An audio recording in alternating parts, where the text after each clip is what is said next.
सो पल में परलय होएगी, वीडियो लाइक करें। नमस्कार, मैं मनीष कुमार वर्मा।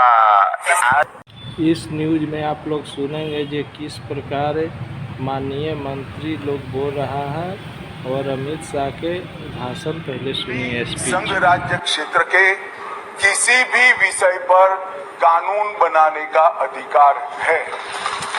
ये अदालत ने अपने जजमेंट के अंदर बहुत स्पष्ट कर दिया।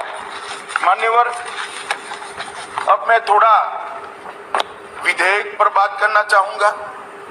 दिल्ली शासन इसकी ऐतिहासिक पृष्ठभूमि है। मान्यवर, दिल्ली की स्थापना 1911 में अंग्रेजों के शासन के द्वारा महरौली और दिल्ली दो तहसील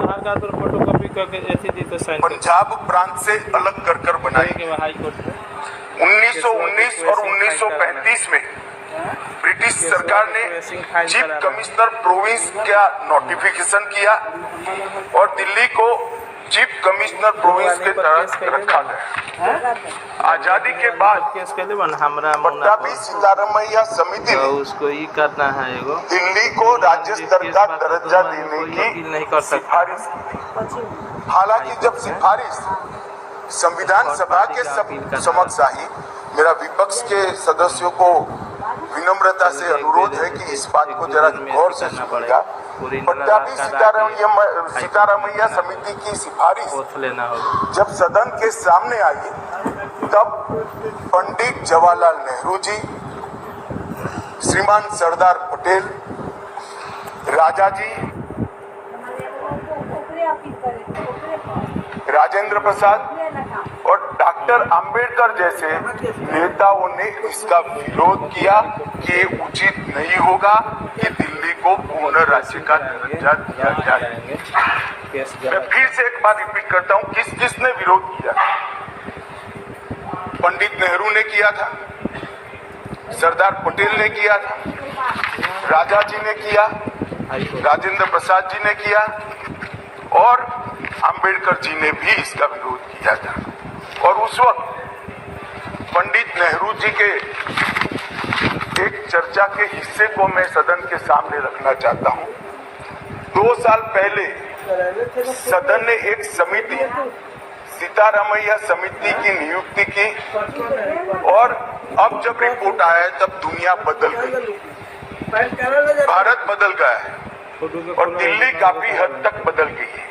इसलिए दिल्ली में हुए इन परिवर्तनों की परवाह किए बगैर उस समिति की सिफारिशों को स्वीकार नहीं कर सकते और स्वीकार करना वास्तविकता से पूरी तरह मुंह मोड़ लेना होगा। एक समय तो नेहरू जी ने संविधान सभा के सदस्यों को यहाँ तक कहा कि चूंकि नई दिल्ली में 3/4 संपत्ति केंद्र सरकार की है, इसलिए तर्कसंगत यही होगा कि इसको केंद्र के अधीन रखा जाए।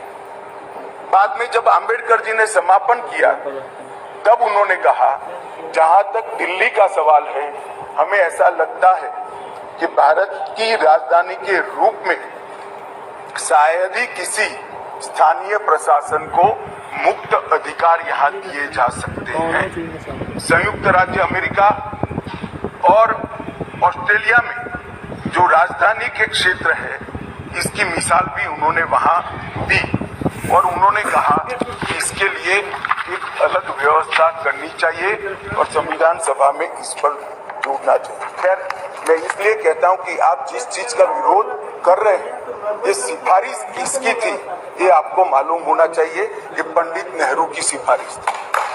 मान्यवर, मैं उसके बाद में 1991 में सी स्टेट एक्ट के द्वारा दिल्ली को विधानसभा दी गई, परंतु 56 में राज्य पुनर्गठन आयोग की सिफारिशों पर दिल्ली की विधानसभा हटाकर उसको संघ राज्य घोषित किया गया। लगभग 3 दशक तक ये व्यवस्था चलती रही। हाँ, जमीन वाला 87 में सरकारिया कमेटी बनी, जो बाद में बालाकृष्णन कमेटी के रूप में जानी गई, और 91 में 69वां संविधान संशोधन किया गया, और इसके बाद दिल्ली राजधानी राज्य क्षेत्र शासन अधिनियम 1991, जिसमें मैं आज संशोधन लेकर आया हूँ, इसको इस महान सदन ने पारित किया गया।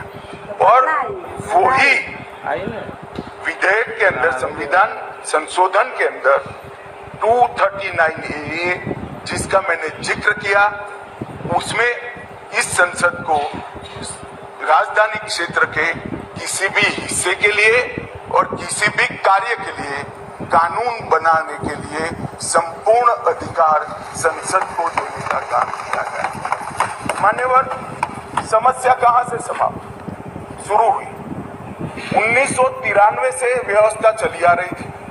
कभी भारतीय जनता पार्टी सत्ता में आई, कभी कांग्रेस पार्टी। अपना ज्ञान बढ़ाने के लिए MSJP न्यूज एक बार अवश्य देखे, अपना राय कमेंट बॉक्स पर अवश्य भेजे। जय हिंद, भारत माता की जय।